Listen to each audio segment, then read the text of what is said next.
স্বাস্থ্য সচেতন অনেকেই ডিমের কুসুম বাদ দেন, কারণ তাদের ধারণা এটি স্বাস্থ্যের জন্য ক্ষতিকর।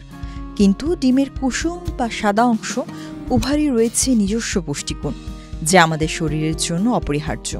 কোনটি খাওয়া উচিত তা নির্ভর করে আপনার ব্যক্তিগত শারীরিক অবস্থা এবং লক্ষ্যের উপর।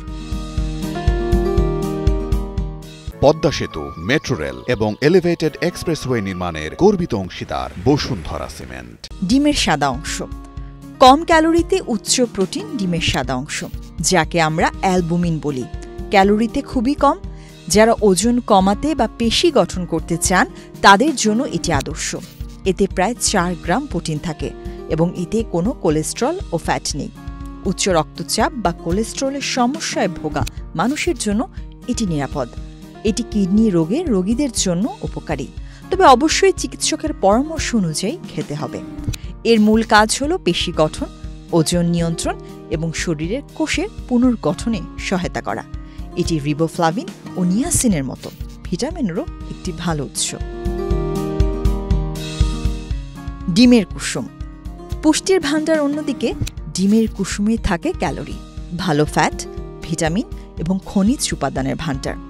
এতে রয়েছে vitamin A, D, E, K, বি12, আয়রন, ফসফরাস, জিঙ্ক এবং কোলিন। কোলিন মস্তিষ্কের কার্যকারিতা, হজম ও বিপাক ক্রিয়া উন্নত করতে সাহায্য করে। গর্ভবতী মহিলাদের জন্য এটি খুবই গুরুত্বপূর্ণ, কারণ এটি ভ্রূণের মস্তিষ্কের বিকাশে সহায়তা করে। কুসুমে থাকা ভালো ফ্যাট, যেমন মনোস্যাচুরেটেড ফ্যাট এবং পলি আনস্যাচুরেটেড ফ্যাট, হৃদযন্ত্রের স্বাস্থ্যের জন্য উপকারী। যদিও কুসুমে কোলেস্ট্রল থাকে, তবে গবেষণায় দেখা গেছে ডিমের কোলেস্ট্রল রক্তে কোলেস্ট্রলের মাত্রাকে সরাসরি প্রভাবিত করে না।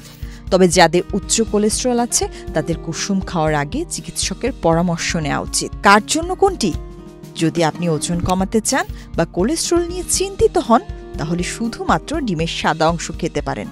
তবে যদি আপনি সামগ্রিক পুষ্টি পেতে চান, তবে পুরো ডিম খাওয়া সবচেয়ে ভালো। একটি সুস্থ মানুষের জন্য দিনে একটি করে ডিমের কুসুম খাওয়া উপকারী হতে পারে।